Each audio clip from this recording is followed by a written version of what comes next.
when you talk about controlling people's minds, it actually does, in fact, start at the earliest level possible. You can control adults through propaganda, but getting kids before they formulated their ideas, their views, their beliefs is of the uttermost importance to those controlling and socially engineering society. John is with us on the line from New York City. John, thanks for coming on. Hi, nice to be with you, Alice. Well, just to get this started, tell my audience and myself a little bit about your recent book on the public educational school system and your background. Well, my background, at least the occupational part of it, was 30 years as a public school teacher in Manhattan, always on the junior high school level. So I taught on the Upper West Side of Manhattan, one of the most interesting communities, I think, on earth. It's the center of the media community in New York City, and it's filled with wealthy people who consider themselves extremely liberal and progressive. Columbia University is at the head of the school district, and Fordham University and the Opera are at the south end of the district. Central Park, which I guess most of your listeners are aware of, is the eastern fringe of the district, and the Hudson River, the western fringe. So it's inside of that amorphous New York City 300 square miles. This is a very neatly defined, very wealthy community with its roots in probably its roots in the American left tradition to begin with, at least, and then it added publishing and television. So the rents here are about $1,200 a room, and you might say, how can a retired school teacher afford to live there? Well, I can't. So if you've got space out in Portland, anyway. So my background is, and this is an important part of the background. I grew up in western Pennsylvania, about 40 miles from Pittsburgh, during the Second World War, and oddly enough, that area was just chock full of various European immigrant groups. They had been brought in to work the coal mines and the steel mills, and it is, even at this late date in my life, the only genuine melting pot I ever saw. New York claims that distinction, but actually people retreat to their own walled communities or virtual walled communities. But Pittsburgh, the mix is very, very dynamic. So when I came to New York City after college, I went to 2 Ivy League colleges, Cornell and Columbia, and then I followed a girl to New York City. I thought we would get hitched. We didn't, but there I was in New York City. I had the basis of comparison, a coal mining, steel working school tradition in western Pennsylvania to compare with this very, very upper middle class school tradition in New York City. And the first thing I noticed with shock was that the New York City, the Manhattan schools were light years behind the Monongahela River schools of the 1940s. Let me give you a specific. In 7th grade, I, along with everyone else in these coal mining schools, we read Caesar's Gallic Wars in translation. And in 9th grade, we had the option of reading it in Latin as well. I accepted that option because I'd been an older boy in the Catholic Church, so I spoke a little Latin. I figured that would give me a leg up. But across the board, the attitude of this very, very working class community was that school was important, but it wasn't very important.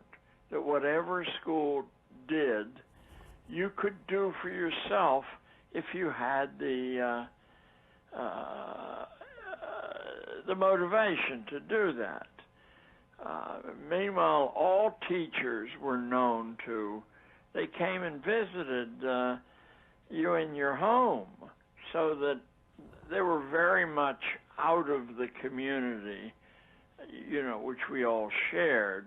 Yeah, that's very interesting. It was just pointed out to me the other day about the difference between what we learned 100 years ago, what we learned 50 years ago, 10 years ago, and today. It just increases when you look at how dumbed down I think we've become as a society. When I was just told recently that even in the Portland public schools here, they don't teach cursive writing any longer. And I remember learning how to write cursive in the 2nd, 3rd grade.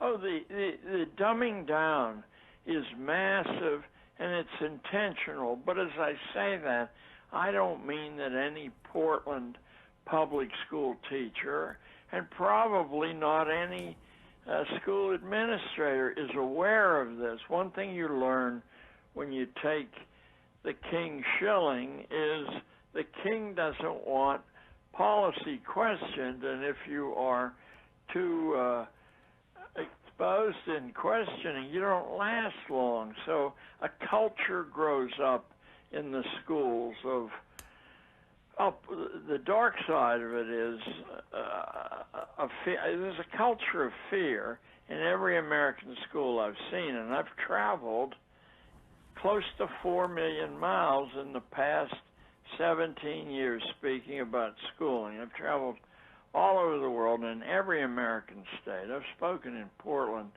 a number of times. When Vera Katz was the mayor of the school commissioner out there, are you too young to remember Mrs. Katz? I remember the old slogan, "I'm allergic to cats." Okay. When I was in the 8th grade, John, it was a time where I really felt, at that point in my life, that's really want to bring you on, because the things you talk about, it resonates with a lot of us out here listening to you, that something wasn't quite right, that it felt like I, to a certain degree, was in a kennel, that I was in some sort of a machine. Lovely. And when I was in the 8th grade, getting ready to go into the 9th grade, the year was 1994. There's a lot more gang activity taking place in Portland at that time. So there were a lot of people my age getting into fights, carrying weapons, and people getting knifed at the high school that I was about to go to. So that kind of preconditioning in that environment was already making its way into my mind as a 7th grader, as an 8th grader. And that's one of the criticisms that I have about schools today, is it kind of brings a lot of different people from a lot of different backgrounds into this mandated form of what they call education, and bad things happen sometimes when you do that. Did you ever ask yourself, Alex, I'm really asking through you, anybody listening to this show, did you ever ask yourself if there might be a purpose, a rational purpose behind the sort of chaotic conditions and the constant threat of violence that exists in public schools? Could you see that leading to quite a rational result, so that any efforts, undue efforts to shut down that turbulence would be counterproductive for your actual intention, because that chaos does serve a very, very real problem. And in my latest book, Weapons of Mass Instruction, the divide and conquer principle, which we inherit from Julius Caesar, which is why I mentioned Gallic Wars at the beginning of this interview, the divide and conquer principle is an essential part of our hierarchical society. If people actually associated too closely with people of whom they would have common interests, you couldn't really run this ladder-like, this pyramidal control system. John, can I ask you, can you take us back to what you call on your website, johntaylorgatto.com, which we're posting here live on the show, so people can take a look and read your book for free. Can you tell us about who you call the real creators of our public educational school system? You mentioned Sure. Ford. Let me give you a handful of philosophic and scientific names who laid down the theory and the justification, and then the implementation of that.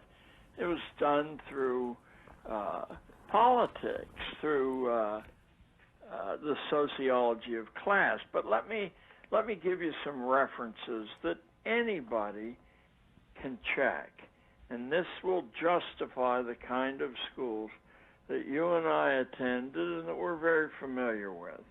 If we started way back, and I don't mean to be highfalutin here, but it's really essential to trace the foundation to a beginning with Plato, who wrote two utopias, the Republic and the Laws, which, by the way, are pretty much required reading in every prestige college on the planet, let alone in the United States. In both of those books, Plato lays down a class system which he says cannot be changed. In his analogy, some people are made of gold and some of silver and some of bronze, I think, and some of lead. And there isn't any way to turn a lead person into one of the higher categories. And so the job of managers is to figure out how to keep these lower orders, which are much larger than the higher orders, how to keep them out of your hair, out of harm's way, out of trouble. That's very interesting, because this was taking place as more and more land was being consolidated. You look at the 1840s and the political things that were taking place at that time prior to the Civil War. Yeah. We have the Industrial Revolution in the UK. Where Alex, as I get closer to the time you're talking about, you'll see how this rather poetic formulation of Plato's becomes extremely hard-edged. So let me jump a long way from Plato, although we could touch intermediary steps here, to perhaps one of the three most influential books in the Western world. It was the book that caused the Protestant Reformation, that gave it its teeth. It was written by a lawyer, and it reads like it was written by a lawyer. It's John Calvin's Institutes of the Christian Religion, kept continuously in print from its publication date around 1535. In Institutes of the Christian Religion, which of course was the Bible of the New England colonists, Calvin said that the Catholics were wrong. There's no such thing as sin and redemption, that God picks the people who are going to be saved before they're born. Ah, the chosen few. So that before you attempt to improve the great mass of the reprobate, you have to realize that they can't be improved. However, that doesn't mean that they're not devilishly dangerous. And so Calvin lays out the way that you can keep this overwhelming mass of damned people. I mean, something like 19 to 1 are damned. How you can keep them confused, befuddled, divided from one another, so that the elect, the saved few, can get away. And what Calvin actually does is set out the template for a systematic schooling. They couldn't pull it off in the 16th century, but by the 17th century, a philosopher who, ironically enough, is known everywhere as a great liberal thinker, Benedict Spinoza. I know he's called Baruch, but his name wasn't Baruch, it's Benedict Spinoza. Spinoza wrote a book that will be in the public and the university libraries of Portland. It's called, let me translate it, The Tractate on Religion and Politics. And in that, what Spinoza, who was an atheist, said is that Calvin was right. It's just that God has nothing to do with it, that an overwhelming number of people are irrational and dangerous, and that a sensible political state will set up a universal compulsory school system to defang those people, to fill their heads with such nonsense, to divide them from one another, and above all else, to destroy the imagination, which is the forge of effective plans to overthrow the establishment. You're talking about. I just want to pause here, and then you can go back and and document this historical record. But let's talk about that and digest this concept of the imagination being killed in mandatory school systems. I can remember skipping school days on end, even though I was intelligent enough to do the work, because I wanted to actually go to the library or read something of more importance. I actually did this. Sounds bizarre. Go to the bookstore, read the stuff that I wanted to learn. And I don't think that that's an environment where a kid should feel that to really learn something in depth or experience life, that they should have to break the law or go against the grain of the system. And then from that point on, guilt begins to set in, and they kind of can almost be socially engineered to be a part of the outlaw class if they can't make it through the basic tenets of life called school. Well, I'm delighted you picked up on killing the imagination, because in actual fact, this is what Plato had designed without saying killing the imagination. He said what you've got to do is fill the heads of the lead people and the bronze people. You got to fill their heads with noble laws so that they can't think clearly. But by the time you get to Calvin, and particularly Spinoza, they're actually calling for the destruction of the human imagination. They're also calling for the divide and conquer. They're calling for the filling the head with half-truths and lies so you can't think clearly. And notice there's no exception to this. Really, if you dug out every philosopher who laid down thoughts about this, they all basically arrive at the same conclusion. But the next guy is actually the fellow who gives us schooling. It's the Prussian philosopher Johann Fichte, writing about 125, 140 years after Spinoza. Fichte demands from the King of Prussia a form of compulsory schooling which will destroy the imagination. Now, anyone who'd like to follow this up, what you want to dig up, and you will be able to find it probably in every good library in Portland, Fichte's addresses to the German nation. These appear after the crushing defeat by Napoleon at the Battle of Jena in 1806. And if you're Prussia and you make your living by renting out soldiers, this is a bad way to advertise. So Fichte steps out of his classroom at the University of Berlin, and he makes public demands on the King of Prussia to establish the world's first effective universal compulsory schooling, charged with a mission of destroying the imagination and making the audience, the students, so incapable of critical thinking that even if they don't like the people in charge, they'll be incapable of thinking of any other way to do things. So it's like the way that we're learning how to think, it's like the analogy I want to add is it's a computer that has a form of software being put into that computer to operate a certain way within a certain framework. Yes. It's like blinders on a horse. that runs on a track.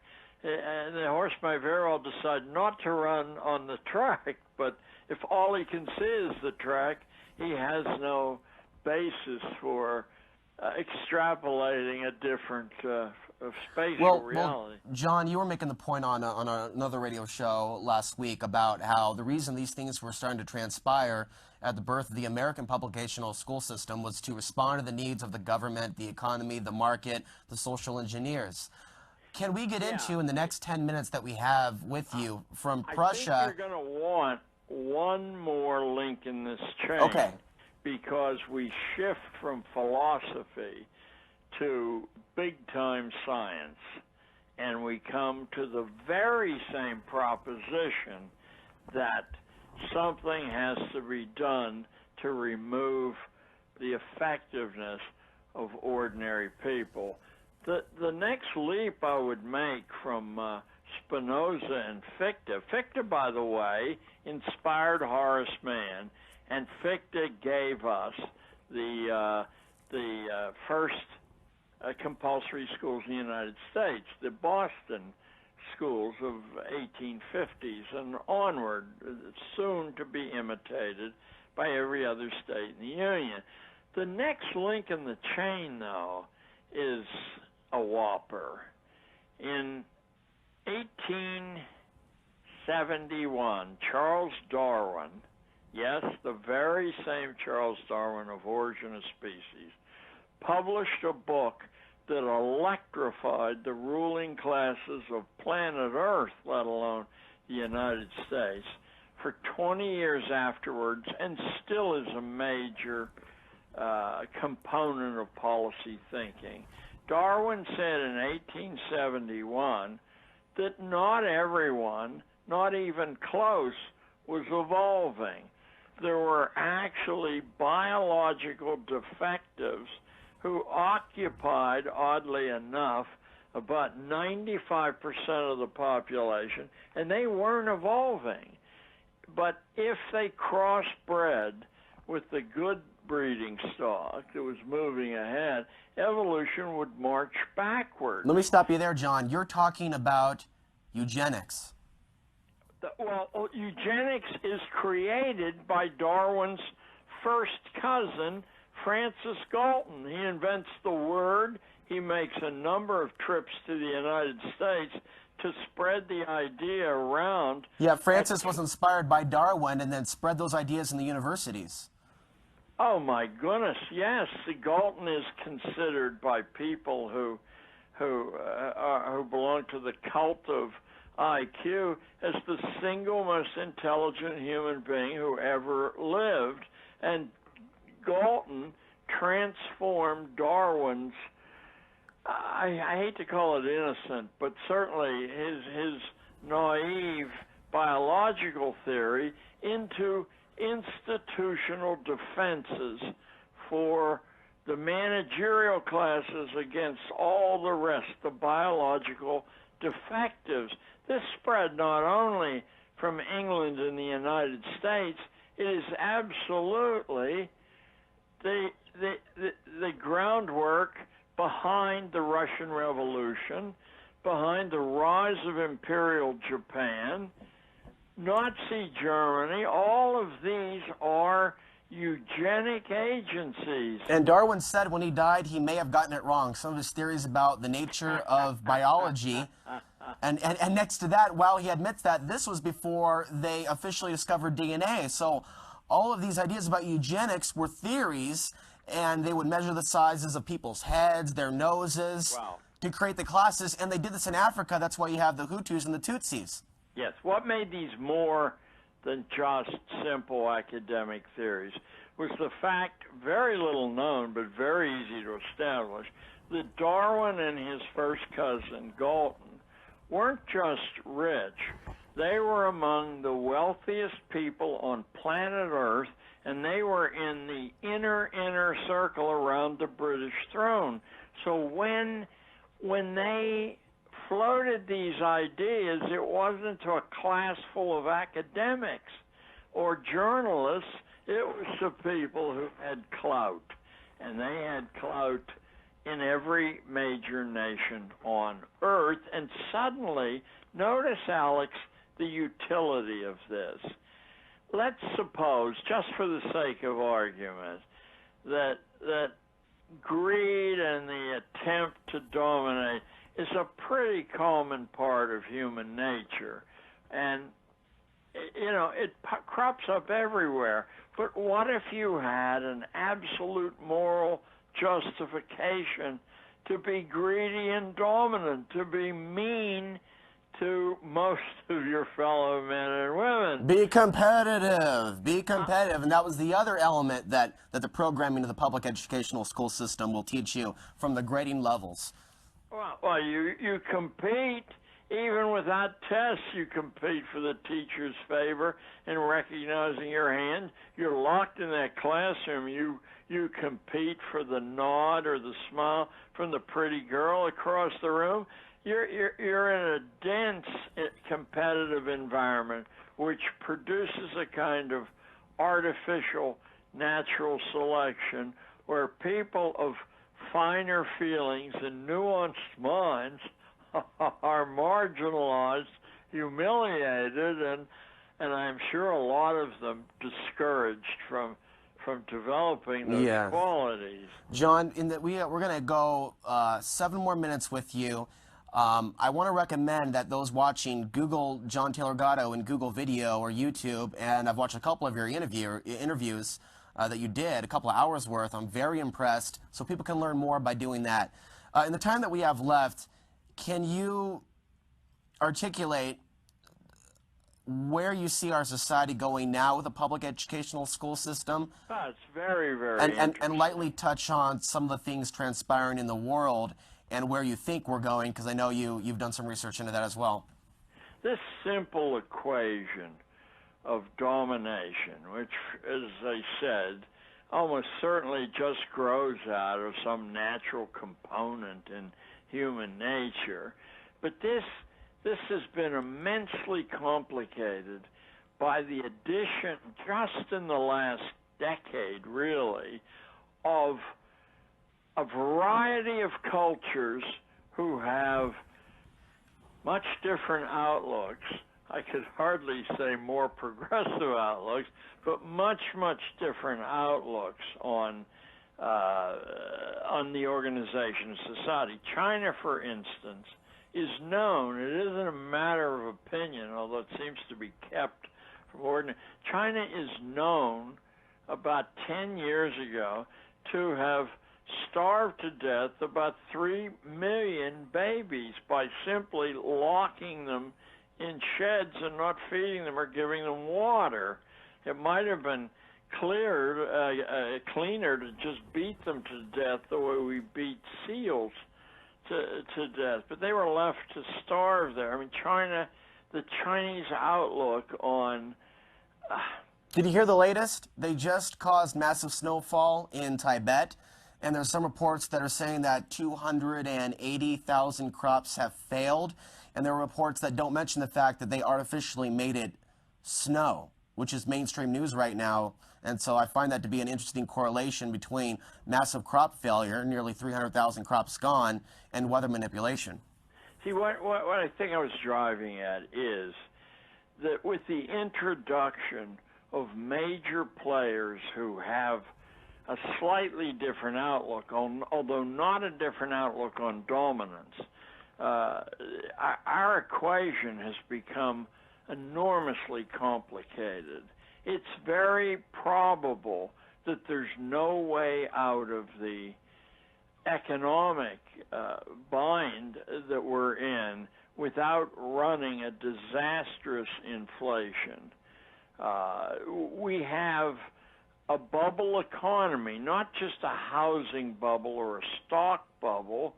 We have an economy that depends not on producing useful material, but on awakening the passions of greed and wealth. It's a bubble economy, so we can't survive without another bubble. Let me tell you the bubble so some of your listeners can get rich from this. The housing bubble is gone forever for all practical purposes. No one believes it anymore. So the main store of wealth for the middle classes just isn't there any longer. The stock bubble is barely kept alive by cutting the interest rate, but the unfortunate byproduct of cutting the interest rate is that the dollar becomes increasingly worthless. Look, 6 years ago, the euro, the European unit of currency, cost about 67 American cents, and now, if you look in the newspaper, it will tell you it costs $1.48 American cents. But I defy anyone listening, Alex, to actually buy a euro for $1.48. You'll pay about $1.60 to buy a euro. And we don't have to get into why that interesting discrepancy exists. I did not know that. And I know a lot about the euro, U.S. dollar manufactured war that's taking place. Try to buy a euro. Try to buy 1,000 euros at the price you see in tomorrow's paper. And I'll owe you a dinner at the Swingside Cafe, the best Italian restaurant in Portland. I'll owe you a dinner there. Hey John, what? Oh yeah, you were mentioning that earlier. This cafe up in Northwest, this Italian joint. I stumbled upon. I was speaking at the University of Oregon last year, and where I was staying was just a block from this little place up in the hills above Portland. And I'm sitting in there, and the place is unbelievable. The chef loves what he's doing. He keeps racing out with concoctions he's made and divvying them up among the patrons. He's married to this absolutely gorgeous painter who's an art teacher at the University of Oregon. Well, this is the city of plenty of restaurants. Hey, John, before we let you go, what is your view on solutions?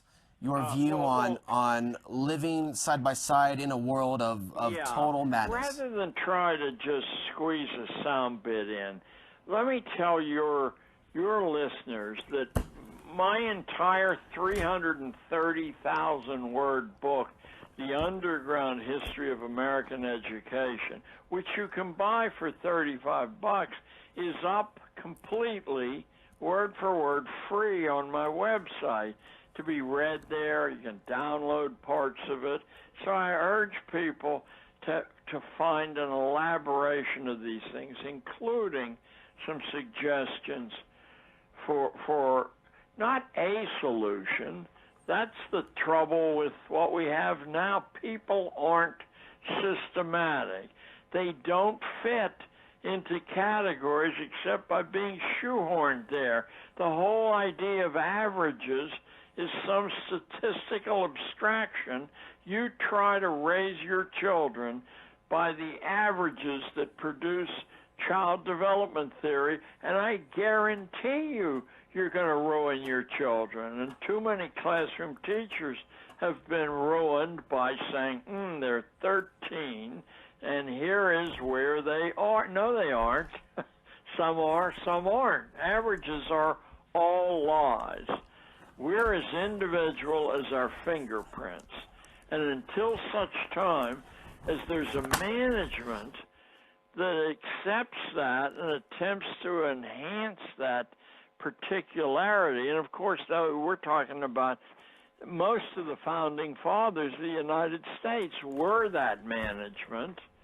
Until we do that, there are no solutions, because what will happen is what's implied in your question, and I don't mean this in any way as an insult, but what's the solution is, do you have a system to replace this current system? No, and nobody does, and nobody ever will. There are certainly things that will cosmetically improve our complaints. And I don't know how long they'll stay in place, probably as long as the creator, and look at the charter schools. After the passion of the founders is gone, what's left, and I don't mean this as an insult either, is a bunch of ordinary teachers who got a better deal than regular classroom teachers, they don't feel the magic that flowed through the founders' spirit. You know, they don't work around the clock. They break for lunch, et cetera, and that's just human nature, too. We could sit down over a huge pitcher of beer. And I'd love to. I'd like to go on for another 3 hours with you. And but we can't do that because we're about out of time. So do you want to give any closing statements for your website and the other information they can find there? Yeah, I have another book that will be finished in 2 weeks. It's called Weapons of Mass Instruction, and I try to be very specific about the mechanisms buried in familiar schooling that cause the damage so that you can design a way to avoid being a victim of those weapons. Unfortunately, there's a publisher of this book who won't allow it to go up on a website, but you could buy it on the website if you wanted. Or why don't you read parts of underground history, and if you like it, Weapons of Mass Instruction extends the argument in the larger book. In the meantime, let me wish you luck. At the very worst, you've got the Northwest Coast there. If you just close your ears to school people singing songs of, of magic lore, you'll be okay. This will die of its own weight. It's dying already. The Internet's killing it. I mean, no one in their right mind can't fashion a more focused, richer approach to what they're interested in than any school could, including the finest elite private boarding schools. And that's why they're killing the Internet. Incrementally, that is. Because it's also providing an avenue of... Go ahead. You have to tell me how that's being done. I mean, I'm not disputing that it's being done, but if there's any way to prevent that, I mean, the Internet itself will reform schooling if it's allowed to, to be unregulated. I think we'll know in the next couple of years, John, the result of that, because as I read in the first part of the broadcast, they're engaged in massive cyber war exercises and attacks and targets on bloggers and those releasing information that they don't want out. So it's going to be interesting to see where the free flow and ebb of information communication goes in the near future. Hey, I want to thank you for coming on, John. I wish we had an extra half hour, but we do not. We have your website up there, johntaylorgatto.com. I also recommend, in addition to your book, people check out your recent article that you wrote a couple years ago. And you talk about the different ways that schools function to socially engineer children and beyond killing the imagination, to literally create that box in their mind to how they can assimilate to some degree into the new world where we're trained to be both consumers and employees. So I want to give you... Thank you, Alex. And if anybody would like me to speak out there or do a workshop, I don't charge all that much, so you can get me at info@johntaylorgatto.com.